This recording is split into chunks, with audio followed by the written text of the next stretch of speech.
కురువంశ నందనుడైన పాండు మహారాజుకు జన్మించిన మహనీయులు పంచపాండవులు. వారే ధర్మరాజు, భీమసేనుడు, అర్జునుడు మరియు కవలలు అయిన నకుల సహదేవులు. ఈ పంచపాండవులలో మధ్యముడగు అర్జునుడికి నలుగురు భార్యలు. వారు వరుసగా ద్రౌపది, ఉలూపి, చిత్రాంగద మరియు సుభద్ర. వీరందరిలోనూ మొదటి భార్య అయిన ద్రౌపది అర్జునుడికి లేదా పంచపాండవులకు భార్య అన్న విషయం 190 మందికి తెలుసు. అయితే మిగిలిన ముగ్గురు భార్యలను గురించి కానీ, అసలు మహాభారతంలోని అర్జునుడికి నలుగురు భార్యలు అన్న విషయం గురించి కానీ 110 మందికి కూడా తెలియదు. ఇప్పుడు మనం ఈ నలుగురు భార్యలను అర్జునుడు ఏ విధంగా వరించాడు అనేది ఒక్కొక్కటిగా తెలుసుకుందాం. ముందుగా మొదటి భార్య అయిన ద్రౌపదిని అర్జునుడు ఎలా వరించాడు అనే విషయాన్ని గురించి తెలుసుకుందాం. ధృతరాష్ట్రుని కుమారుల చేత అన్యాయంగా తమ రాజ్యమైన హస్తినాపురం నుండి బహిష్కరింపబడిన పాండవులు కుంతీదేవితో సహా ఏకచక్రాపురం అనే నగరంలో బ్రాహ్మణ వేషాలు ధరించి మరీ ఒక బ్రాహ్మణుని ఇంటిలో నివసించేవారు. అక్కడ పాండవులు బ్రాహ్మణ ధర్మంగా భిక్షమెత్తుకొని జీవించేవారు. ఇలా కొన్ని రోజులు గడిచిన తరువాత అదే నగరం మీదుగా ప్రయాణం చేస్తూ వెళుతున్న కఠోర నియమాలు గల ఒక మహర్షి విడిది చేయటానికి పాండవులకు ఆశ్రయం ఇచ్చిన బ్రాహ్మణుడి ఇంటికి వచ్చాడు. పాండవుల ఇంటి యజమాని మరియు పాండవులు కూడా ఆ మహర్షిని చక్కగా అర్చించి ఆశ్రయం ఇచ్చారు.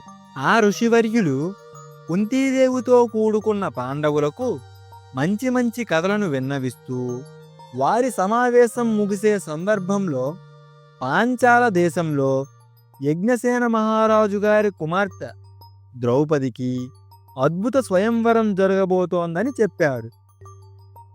ఈ సందర్భంగా ద్రౌపది యొక్క వ్యక్తిత్వాన్ని గురించి వివిధ రకాలుగా వివరిస్తూ ఆమె అందచందాలను గురించి కూడా వర్ణించాడు. ఇదంతా విన్న తరువాత సత్యవాది అయిన కుంతీదేవి తన పుత్రులందరూ ద్రౌపదిపై మనసు పడినట్టుగా గమనించి యుధిష్ఠిరునితో ఇలా అన్నది.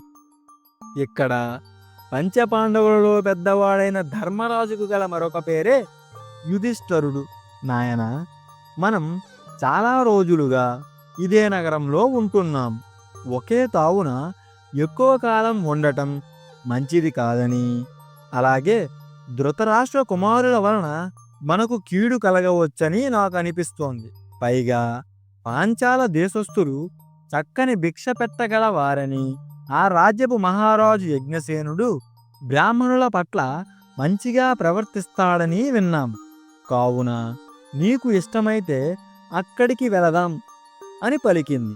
దానికి ధర్మరాజు, నీకు ఇష్టమైనదే మాకు హితకరమైనది తల్లి అని పలికి తమ్ముళ్లతో కలిసి తల్లిని తీసుకొని రమణీయమైన ద్రుపద నగరానికి వెళ్ళాడు. అక్కడ వారు ఒక కుమ్మరి ఇంటిలో ఆశ్రయం పొంది పాండవులు 5గురు యథాప్రకారం భిక్షాటనం చేసేవారు. ఆ మహావీరులైన పంచపాండవులను ఎవరూ ఎక్కడా గుర్తుపట్టలేదు. ద్రౌపది స్వయంవర సమయం దగ్గర పడుతోంది. ద్రౌపదిని మనస్సులో ద్రౌపదిని అర్జునుడికి ఇవ్వాలని ఉంది. కానీ ఈ విషయాన్ని గురించి ఎక్కడా ఎవరితోనూ చర్చించటం లేదు. అదేమిటి? ద్రౌపదిని మనస్సులో ద్రౌపదికి అర్జునుడితో వివాహం చేయాలని అనిపించడం ఏమిటి? ఈ సందేహం మీలో కలిగిందా? నాకైతే కలిగింది. మరి మీరు ఇప్పుడు ఈ వీడియోలో వింటున్న దాని ప్రకారం అర్జునుడికి మరియు ద్రౌపదునికి ఎటువంటి పూర్వస్నేహ సంబంధాలు లేవు కదా. కానీ హస్తినాపుర రాజ్యం నుండి పాండవులు బహిష్కరింపబడటానికంటే ముందు అర్జునుడికి మరియు ద్రౌపదునికి పూర్వ పరిచయాలు, అలాగే వారి మధ్య యుద్ధాలు కూడా ఉన్నాయి. ఆ విషయాలను గురించి మనం తరువాత రాబోయే వీడియోలలో తెలుసుకుందాం. ఇక ప్రస్తుత కథలోకి రండి. స్వయంవరం జరిగే రోజు రానే వచ్చింది.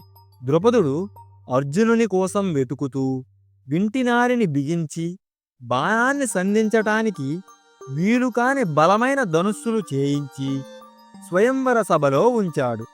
ఆకాశంలో కృత్రిమ యంత్రాన్ని ఒకదాన్ని నిర్మించి దానిలో లక్ష్యాన్ని కూడా ఏర్పాటు చేశాడు. స్వయంవరాన్ని గురించి తెలుసుకున్న రాజులందరూ ఆ పాంచాల నగరానికి చేరుకున్నారు. ఆ స్వయంవరానికి కౌరవులలో ప్రథముడు మరియు ముఖ్యుడు అయిన దుర్యోధనుడు, అతని వెంట కర్ణునితో సహా కౌరవులంతా వచ్చారు. స్వయంవరాన్ని చూడాలనే కుతూహలంతో ఋషులు, మహాత్ములు, మహానుభావులైన బ్రాహ్మణులు, అనేక మంది పౌరులు కూడా వచ్చి తమకు ఏర్పాటు చేసిన ఆసనాలపై కూర్చొని ఉన్నారు.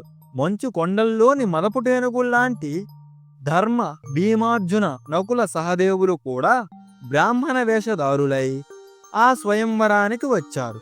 అసలు కుంతీదేవి పాండవులను ద్రౌపదుని నగరానికి తీసుకువచ్చిందే ఈ స్వయంవరం కోసం కదా. మరి వారు రాకపోతే ఎలా? ఆ 5 అన్నదమ్ములు కూడా వచ్చేశారు. ఇక ద్రౌపది అన్నగారైన దృష్టద్యుమ్నుడు అక్కడ జరగబోయే స్వయంవర నియమాలను గురించి వివరిస్తూ ఈ విధంగా పలికాడు. ఇక్కడ ఉన్న ఈ ధనుస్సును ఉపయోగించి ఆకాశంలో చలించే ఆ లక్ష్యాన్ని ఛేదించాలి. ఈ గొప్ప పనిని ఎవడు చేస్తాడో కులం, బలం, రూపం కలిగిన ఆ వ్యక్తికి నా చెల్లెలు ద్రౌపది భార్యగా అవుతుంది అని పలికాడు. స్వయంవరం ప్రారంభమైంది. రాజులంతా తమ తమ బల పరాక్రమాలను ప్రదర్శిస్తున్నారు. దృఢమైన ఆ ధనుస్సును ఎక్కుపెట్టలేక కొంతమంది నేల మీద పడిపోయారు. కొందరికి కిరీటాలు, ఆభరణాలు కూడా జారిపోయాయి. ఇంకా కొందరు అయితే రొప్పుతూ కింద పడి మరీ గగ్గోలు పెట్టారు. వీరందరినీ చూసి విసుగు చెందిన ధనుర్ధారులలో ఉత్తముడైన కర్ణుడు లేచి వెళ్ళి ధనుస్సును ఎత్తి బాణాలను సంధించాడు. అతడిని చూచి మహాధనుర్ధారులైన పాండవులు కూడా ఇతడు లక్ష్యాన్ని భేదించి నేలపై కూలుస్తాడు కాబోలు అని భావించారు. అంతటి శక్తి సంపన్నుడా కర్ణుడు. కాని కర్ణుడిని చూసిన వెంటనే ద్రౌపది నేను సూత కులానికి చెందిన వాడిని వరించను అని కర్ణుడిని తిరస్కరించింది. ఇక చేసేది ఏమీ లేక కర్ణుడు ఆ స్వయంవరం నుంచి తప్పుకున్నాడు. ఇలా సభలోని రాజులంతా అయిపోయిన తరువాత బ్రాహ్మణ వేషాన ఉన్న వీరుడైన అర్జునుడు ధనుస్సును ఎక్కుపెట్టేందుకు బయలుదేరాడు. అలా వస్తున్న అర్జునుడిని చూసిన కొంతమంది బ్రాహ్మణులకు అది నచ్చలేదు. మరికొంతమంది సంతోషించారు. ఇంకా కొంతమంది బ్రాహ్మణులు మాత్రం ఒకరితో ఒకరు ఇలా చెప్పుకుంటున్నారు. లోక ప్రసిద్ధులు, అమిత బల పరాక్రమ సంపన్నులు అయిన ఎంతోమంది రాజులు ఈ ధనుస్సును, ఆ లక్ష్యాన్ని ఛేదించలేక వెనుదిరిగారు. ఈ బ్రాహ్మణుడు ఆ లక్ష్యాన్ని ఛేదించలేకపోతే రాజులందరిలోనూ మన బ్రాహ్మణులందరూ అపహాస్య పాలవుతారు అని అనుకుంటూ ఉన్నారు. ఇదే సమయాన అర్జునుడు శ్రీరామచంద్రుడు శివధనుస్సును విరిచిన విధంగా ద్రుపద మహారాజు ప్రత్యేకంగా అర్జునుని కోసమే తయారు చేయించిన ఆ ధనుస్సును ఎక్కుపెట్టి వింటినారిని బిగించి బాణాన్ని సంధించి ఎంతో చాకచక్యంతో ఆ లక్ష్యాన్ని ఛేదించాడు. అది నేల మీద పడిపోయింది. ఆపై ద్రౌపది తెల్లని పూలమాలను గ్రహించి అర్జునుని మెడలో ఆ కళ్యాణమాలను వేసింది. తరువాత అర్జునుడు ద్రౌపదిని తీసుకొని ఆ స్వయంవర సభ నుండి వెళ్ళిపోయాడు. ఈ విధంగా ద్రౌపది అర్జునుల వివాహం జరిగింది. అయితే ద్రౌపది వివాహ విషయంలో మాత్రం నాకు ఒక సందేహం వచ్చిందండోయ్. మరి మీకు వచ్చిందో లేదో?